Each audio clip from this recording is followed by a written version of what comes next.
नमस्कार विद्यार्थी मित्रों, आज हम कक्षा 8 में इकाई 5 दोहे इस इकाई के स्वाध्याय के प्रश्नों को पढ़ेंगे और समझेंगे। यहाँ पहला प्रश्न है, यदि भगवान आपको कुछ मांगने के लिए कहे तो आप क्या मांगना चाहेंगे? तो इसके उत्तर में हम लिखेंगे कि यदि अब भगवान मुझे कुछ मांगने के लिए कहे तो मैं उनसे कहूँगा, प्रभु मेरी बुद्धि इतनी तीव्र हो जाए कि कठिन विषय भी मुझे सरल लगे।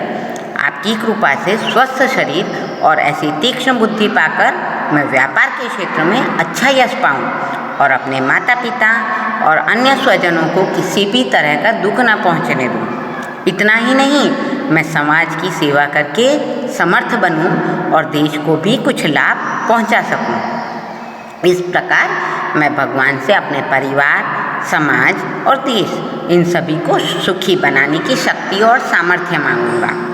अगला प्रश्न हमें कह रहा है कि अच्छे व्यक्ति की संगति से हमें क्या लाभ हो सकते हैं?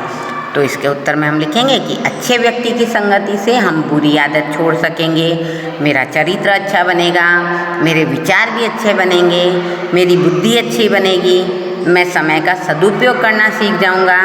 दुर्व्यसनों से धन और शरीर की बर्बादी होती है।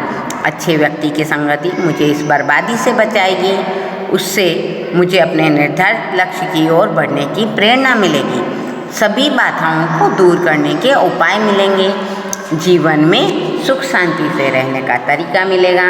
इस प्रकार अच्छे व्यक्ति की संगति से हर तरह से मेरे लिए एक जीवन का वरदान बन जाएगा और मेरी संगति अच्छी संगति बन जाएगी। प्रश्न 3 हमें कह रहा है, लोग धर्म के नाम पर कौन कौन से आडंबर करते हैं? तो लोग धर्म के नाम पर दाढ़ी बनाते हैं, सिर पर जटाजूट रख लेते हैं, तरह तरह के तिलक करते हैं, अलग अलग तरह की मालाओं से जप करते हैं, गले में तरह तरह की मालाएं धारण कर लेते हैं। इसके अलावा वे लोग धर्म के नाम पर देवी देवियों के भोग के नाम पर तरह तरह के व्यंजन बनाकर उनके सामने रख देते हैं, भगवान पर सोने चांदी के आभूषण चढ़ाते हैं। धर्म के नाम पर तो कहीं कहीं पशुओं की बलि भी दी जाती है। इस तरह लोग धर्म के नाम पर बहुत से आडंबर करते हैं। आडंबर यानी अंधविश्वास या बाहरी दिखावा।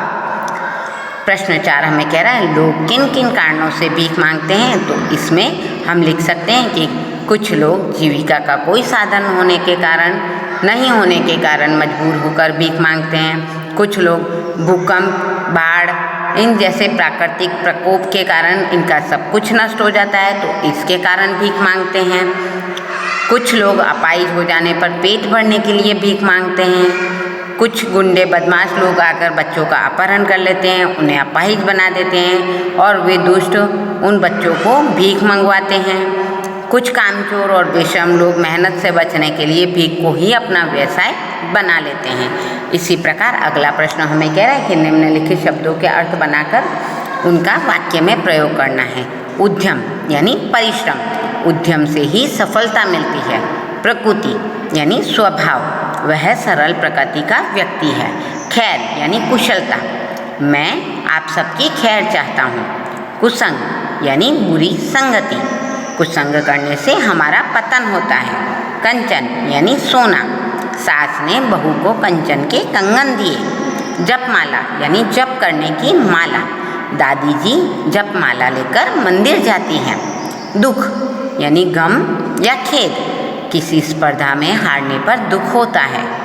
8वां है भुजंग यानी सांप, भुजंग को देखकर ही लोग डर जाते हैं। हर्षे, हर्षे यानी खुशी, हमें देखकर जिसका मन हर्षे उसी के घर जाना चाहिए। तो मित्रों, आज हमने कक्षा 8 में इकाई 5 दोहे इसके स्वाध्याय के प्रश्नों को पढ़ा, समझा और हल किया। धन्यवाद।